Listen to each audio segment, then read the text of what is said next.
নমস্কার বন্ধুরা, বগলা কিচেনে তোমাদের আবার স্বাগত। বন্ধুরা, আজকে আমি দেখো পটলের একটা নিরামিষ রেসিপি তৈরি করতে চলেছি। তাই জন্য দেখো আমি প্রথমেই পটলগুলোকে ভালো করে গায়ের খোসা ছাড়িয়ে গাটা পুরো চিড়ে চিড়ে দিয়েছি, দুপিটি দিয়ে লবণ হলুদ মাখিয়ে রেখেছি। তোমরা দেখলে বুঝতে পারবে গায়ের চেরাগুলো মাখিয়ে রেখেছি। আর এদিকে দেখো সর্ষের তেল আমি খানিকটা দিয়ে দিয়েছি গরম হতে। তো এই তেলের মধ্যে আমি পটলটা ভেজে এই তেলেই আমি রান্নাটা কমপ্লিট করব। তো দেখো তেলটা আমার গরম হয়ে গেছে, এবার পটলটা আমি ভালো করে ভেজে নেব। দেখো বন্ধুরা, পটলগুলো আমি তেলের মধ্যে ছেড়ে দিয়েছি। এবার দুপিটা আমি লাল লাল করে ভেজে নেব। দেখো আমার পটলটা এক পিঠ ভালো মতন ভাজা হয়ে গেছে। পটলটা আমার এক পিঠ লাল হয়ে গেছে। এবার আর এক পিঠ আমি উল্টে দিয়েছি। পটলটা একটু ভালো করে ভেজে নিলে রান্নাটা ভালো হবে খেতে।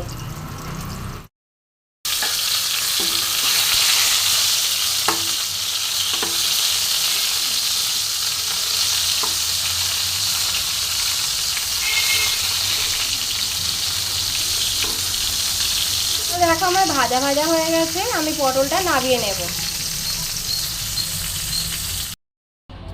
পটলটা আমি ভালো করে ভেজে নামিয়ে নিয়েছি কড়াই থেকে।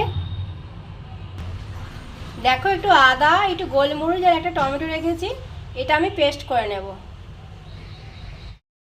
তো এবার দেখো বন্ধুরা, আমি একটু সাদা জিরে তেলের মধ্যে ফোড়ন দিলাম। জিরেটা আমার একটু লাল করে ভেজে নিতে হবে। দেখো লাল হয়ে ভাজা হয়ে গেছে। এবার আমি টমেটো, আদা আর গোলমরিচের যে পেস্টটা করে রেখেছিলাম, একটু জল দিয়ে মিক্সিতে বেটে নিয়েছিলাম, সেটা আমি দিয়ে দিলাম।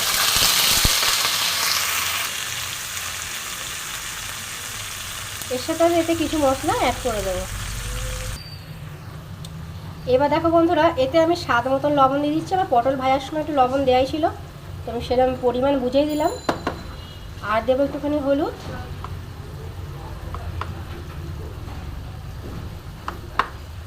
দেবো আমি একটু লঙ্কার গুঁড়ো, এটাও আমার স্বাদ মতন। আর দেবো আমি একটু চিনি।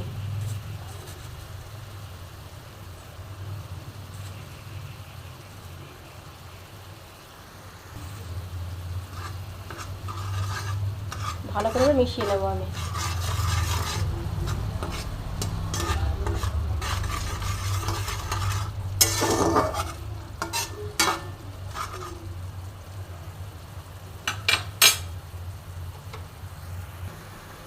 দেখো মশলা থেকে খুব সুন্দরভাবে তেল ছেড়ে দিয়েছে, মশলাটা আমার কষা কষা হয়ে গেছে।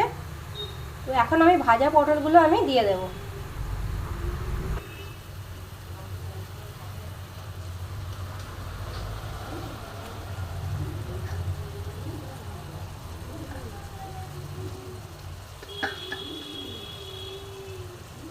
এবার ফ্লেমটা আমি জাস্ট একটুখানি বাড়িয়ে দেবো। ফ্লেমটা আমি একটু বাড়িয়ে দিচ্ছি।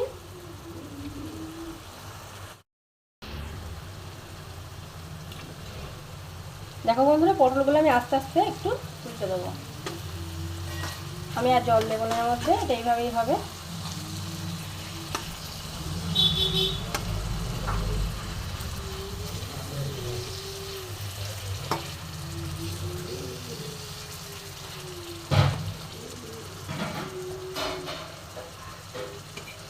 আর দেখো এরই সাথে আমি একটু সাদা সর্ষে বেটে রেখেছি, এটা আমি একটু জল দিয়ে গুলে এখন দিয়ে দেবো। তবে সর্ষে বাটা কিন্তু তোমরা আগে দেবে না বন্ধুরা, সর্ষে বাটা দিয়ে বেশিক্ষণ নাড়লে জিনিসটা তেতো হয়ে যায়। এবার দেখো আমি সর্ষেটা দিয়ে দিচ্ছি, আমি জলে একটুখানি গুলে নিলাম, দিয়ে দিলাম। এটা বেশিক্ষণ আমি ফুটাবো না, 3-4 মিনিট একটু ফুটিয়ে আমি এটা ফোটালে আমার হয়ে যাবে।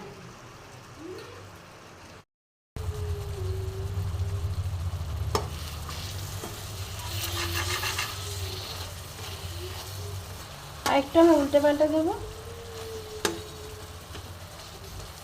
যাতে সর্ষেটা ভালো মতন পটলগুলোর মধ্যে ঢুকে যায়।